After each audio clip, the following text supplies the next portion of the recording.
Hey, what's good? This is Hayden Quinn of the Big Reef Podcast. You're listening to the free version of this episode, this amazing interview that I did with Aaron Crowe, who's a Canberra-based promoter, venue booker, all-round good time. Just letting you know that you're going to get a little bit into this interview and the volume's going to slowly fade out, at which point you'll be prompted to migrate yourself over to the Big Reef Patreon, where you can pay us a small amount of money per month to get access to all of our full episodes of our Patreon exclusive podcasts, free entry to many of our shows, where the booker or promoter of that show permits us to do so. We put you on the door for those shows.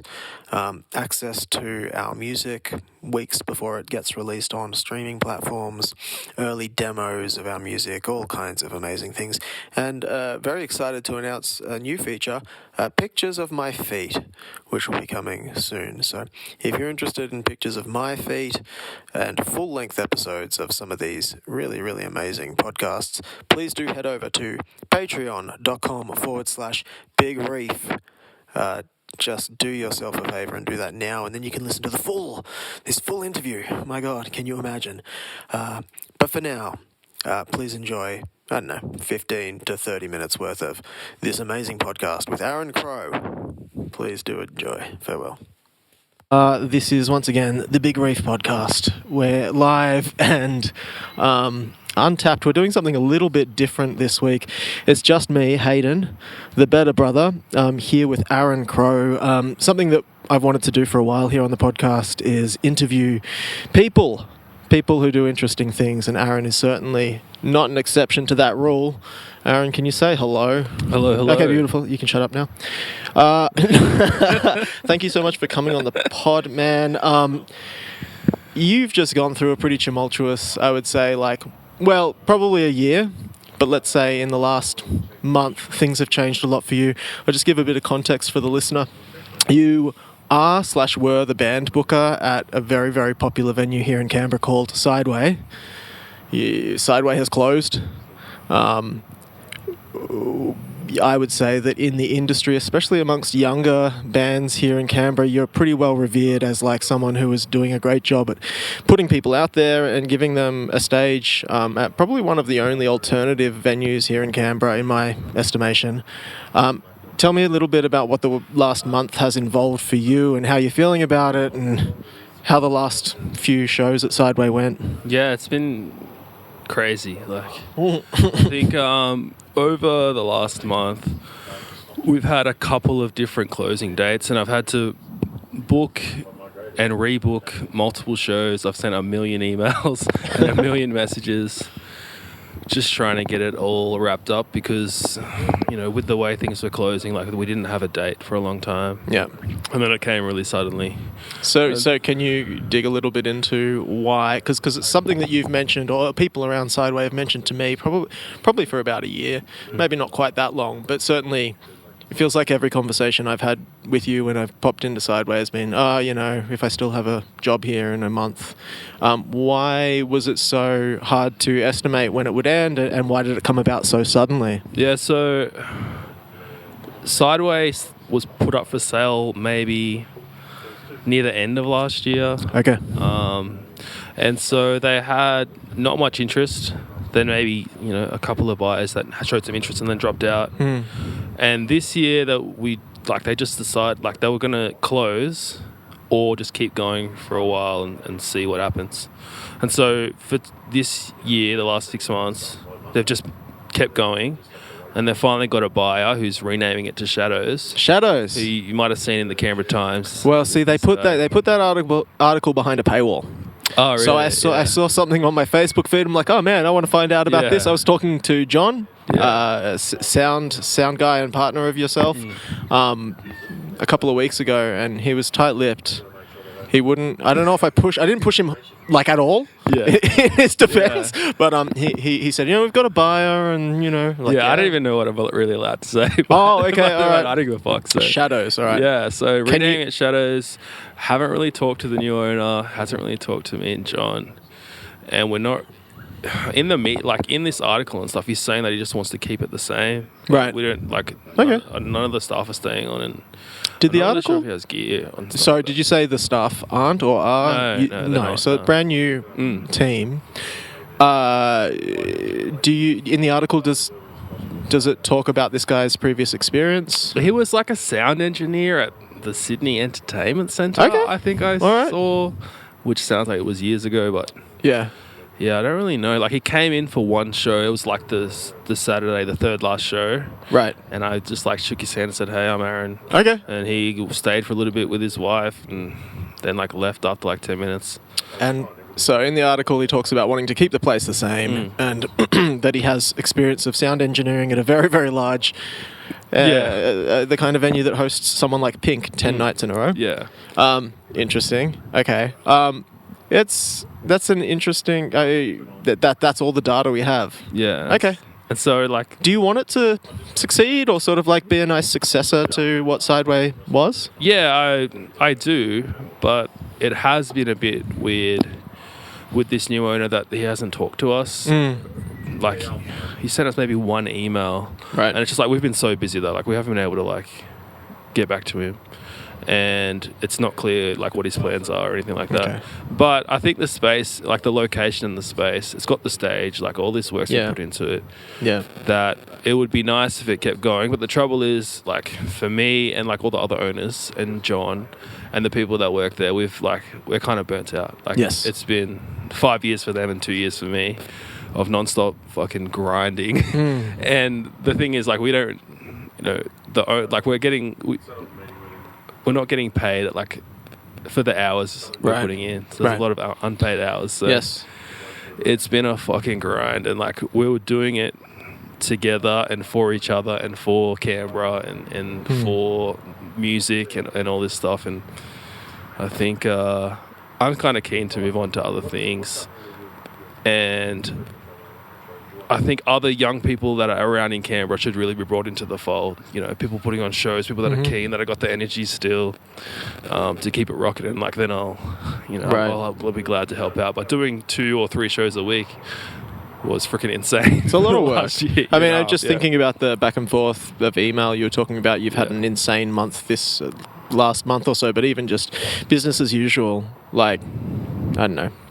Bands often have 5+ members.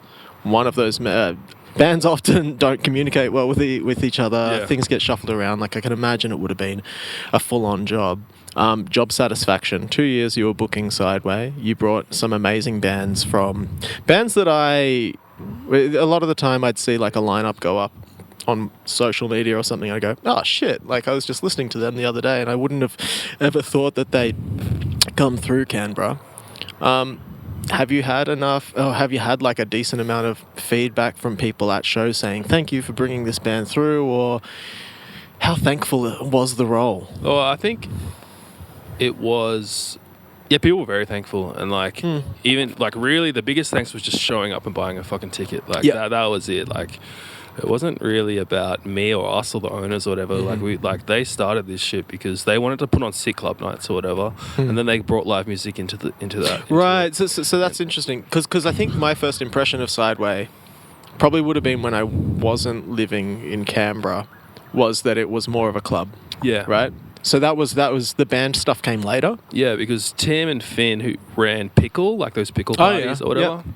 And so, like, the story is that Nico, who owns Bar Rockford, and Tim and Finn were having drinks one night, and they thought, let's fucking buy a venue. And then the day after, like, they went through with it or whatever. Wow. You know what I mean? And yeah, the club stuff was the main thing, but they did have live music like right from the first week. Okay. Like, because the Phoenix literally closed like so close to the day Sideway. So you guys, for listeners that aren't aware, there was a bar downstairs from where Sideway was called the Phoenix Bar, and that was a Canberra institution that, again, I was not living in Canberra at the time, so I don't know, but from what I hear, like it was the home to a lot of the music that you guys have hosted, right? Yeah, exactly. A lot of bands would come through and play at the Phoenix Bar. It burnt down and they couldn't get insurance payment or something like this, and it eventually had to close. And so quite shortly after that, Sideway stepped opened up. right in. Yeah. Yeah, wow. And so, like, the first show we had, I think the second show we had was The Garden. You know The Garden? Those Oh, I love twins? The Garden. Yeah. And so they were booked at the Phoenix on their that's Australian fucked. tour at that time. That's fucked because actually that is like right when I moved back to Canberra. I remember seeing that show and I should go to that.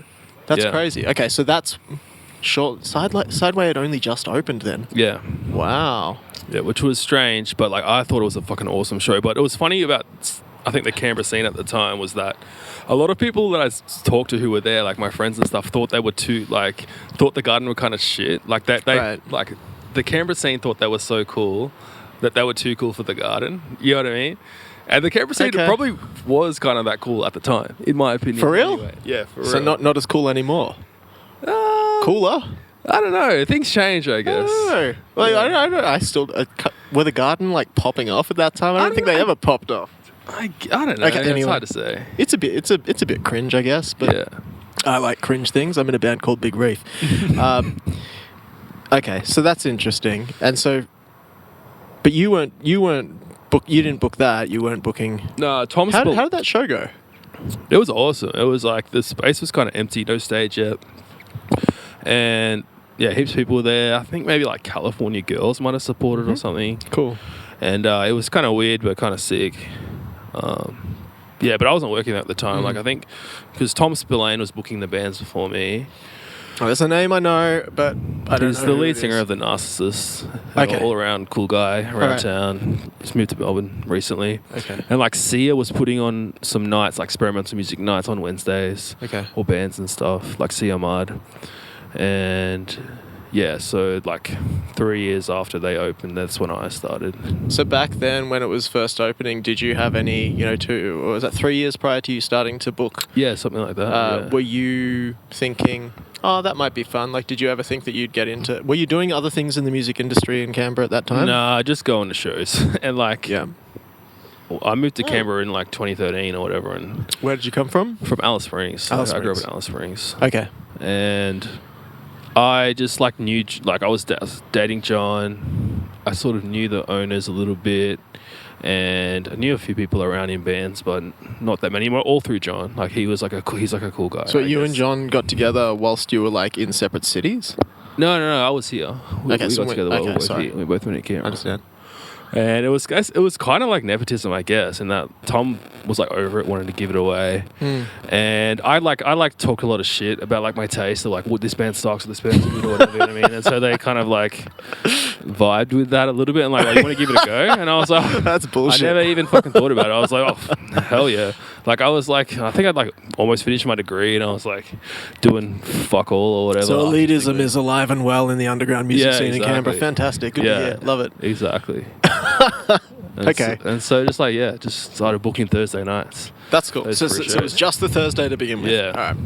How long did it take before you were putting on Fridays and Saturdays as well before Sideway went club night? That's the thing. I think it was like a lot of it was luck, even just like getting the job or whatever.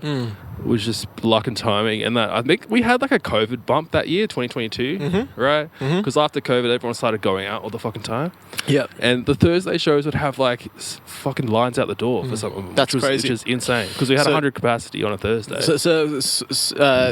Again, for listeners that aren't based in Canberra, Sideway have the well-known band night, which was every Thursday night. It was free entry.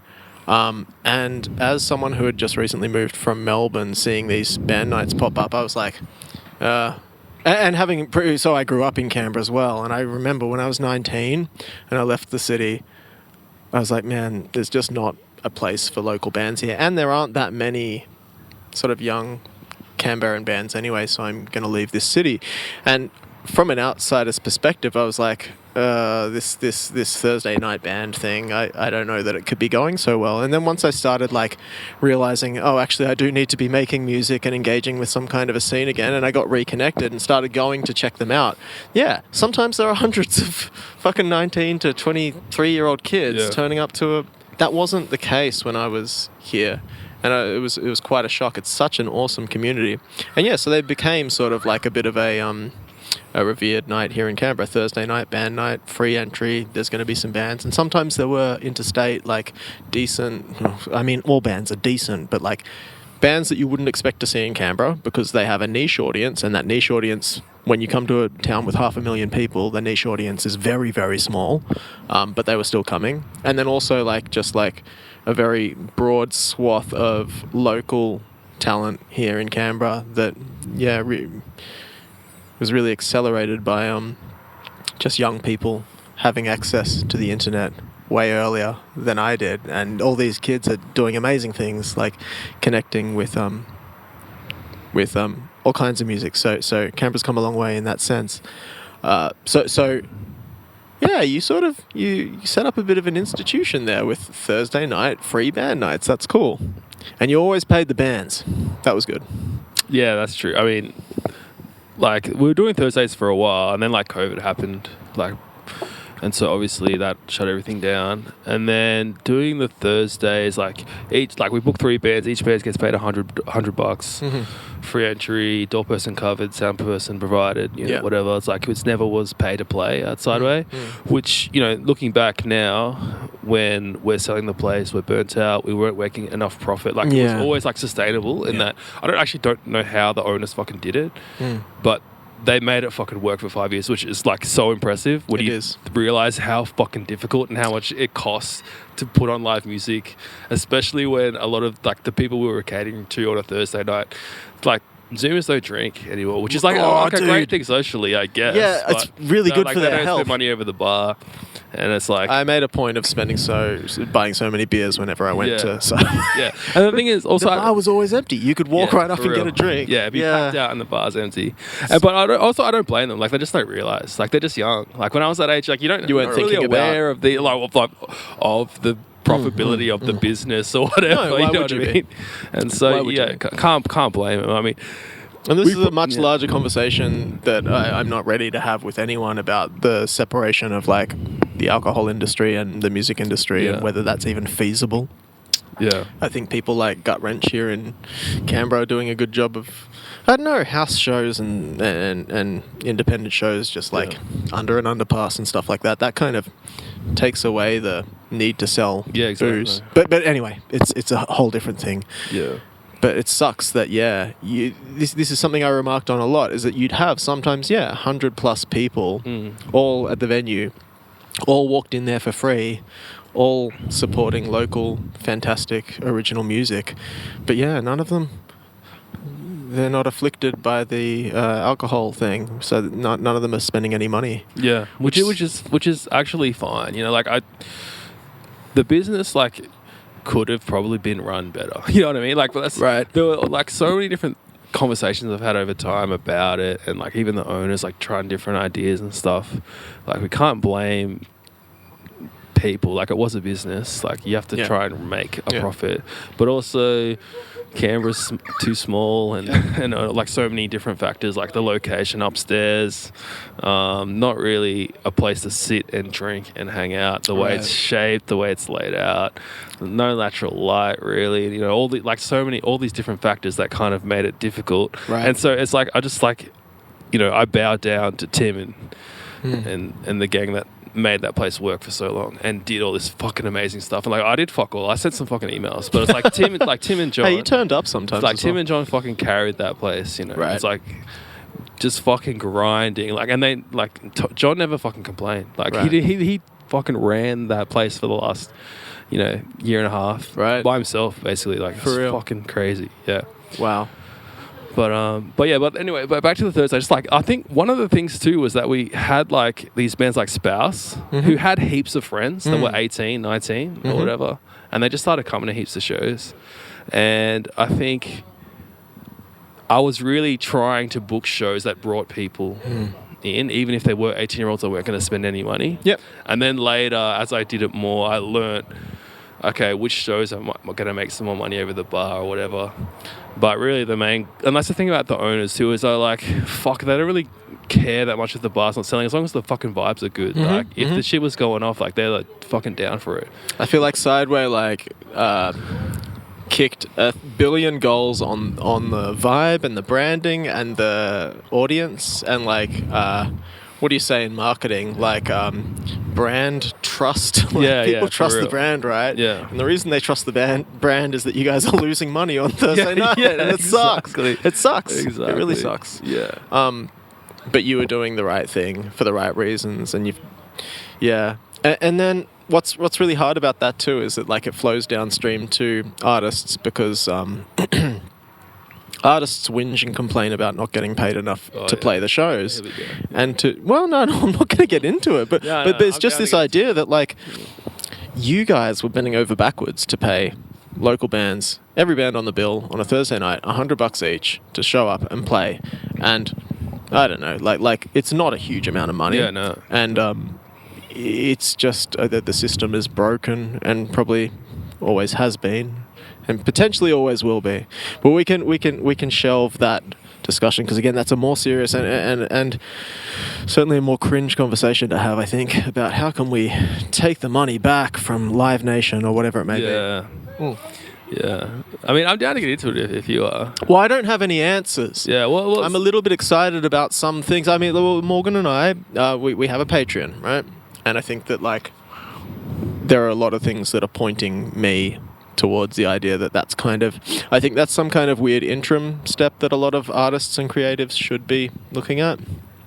We have very few members, and you know, we're taking a little bit of money from the people that like what we're putting out, but that's, you know, that direct fan to artist or creative connection, I think does make more sense, and it does sort of alleviate the idea that like you need to sell alcohol to get people. It's just the whole industry is in a weird place, and it always has been, right? Yeah, and James Blake's got all that stuff, you know. Say that again? James Blake's got all that stuff, you know. Yeah. all those Well, IG yeah. I noticed about direct artists, but that's all higher level stuff than like local shows or whatever. That's all record label contract stuff. So yeah, but yeah, but like, you know, that's the thing. It's affecting everyone except for Taylor Swift and Drake or whatever. Really, you know what I mean? exactly. Yeah. Even artists like fucking Genesis Owusu like cut his like the Goons or whatever, like they couldn't afford to keep him on tour or some shit like that. Genesis Owusu, you know, he cut the his... Goons, like the backup dancers, like they okay, do, like, all right.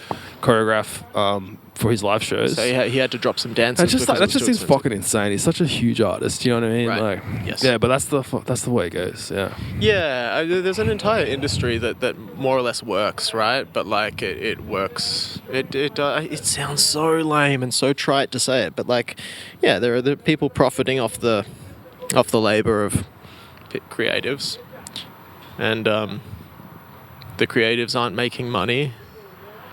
And I don't know. The capitalist in me wants to... I have a very big internal struggle around this kind of stuff because, like, I think that capitalism has done a swath of fantastic things for so many sectors of the world, but the creative arts, that area doesn't seem to work under that regime. Anyhow, we won't go too much into that. I might move to a slightly lighter topic, if that's okay. That was boring. Sorry, I don't even know what I'm talking about. No, anyway, it's not boring. It's super interesting. But I have no idea. I would like to talk to you a little bit about what's coming up next. But before we do that, let's break this up with a little bit of a game that I came up with. Firstly, to kick the game off, I need to understand on a scale of 1 to 10, you can use decimals if you must. What is your take on Australian electronic artist Flume out of 10?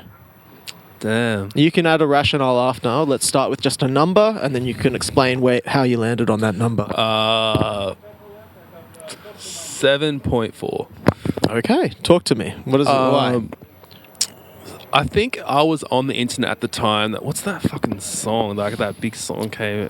I'll admit that I don't know. I can't even remember the name I of the can song. envision, it was Future Classic, right? Yeah. And I can envision the image of the artwork that went along with it. It was like purple and had like... the LP, that album. Oh, I don't know. I assume that's where you're jumping on. Yeah, but I don't know. before that, he had this fucking hyper something. Fuck, what's that remix? Fuck. Anyway, yeah, this It was when SoundCloud was big. Yeah, and remixes it was were huge. It popular. was Okay, crazy. all right. It was cool, I guess. But also, I was a kid. I didn't have a taste yet, so you know. Okay. So, and then he drops the album, and it was like cringe as fuck, but like. I still enjoyed it, I guess. And then, like, he fades away. And then he links up with, like, Sophie and the PC Music people and all that shit. Yes. And all of a sudden, Flume's cool again. Okay. All right. So what was it? It was a 7.4 on the Pitchfork scale.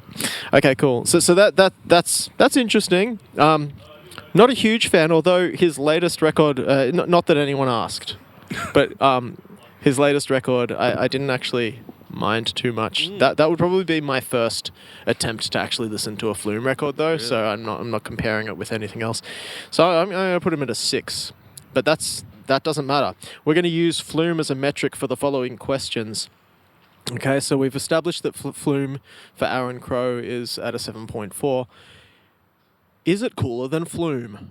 Jacob Collier. Oh, the guy music who's annoying.